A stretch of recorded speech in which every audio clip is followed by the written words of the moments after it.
एक ओरी बैठले नैहर लोग, एक ओर ससुर लोग।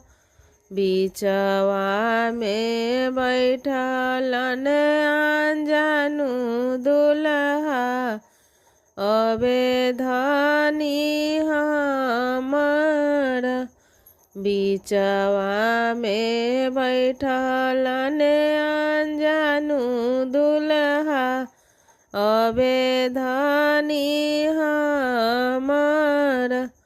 चुपे रहू जी प्रभु जी, चुपे रहू, अवरो गंभीरे रहू।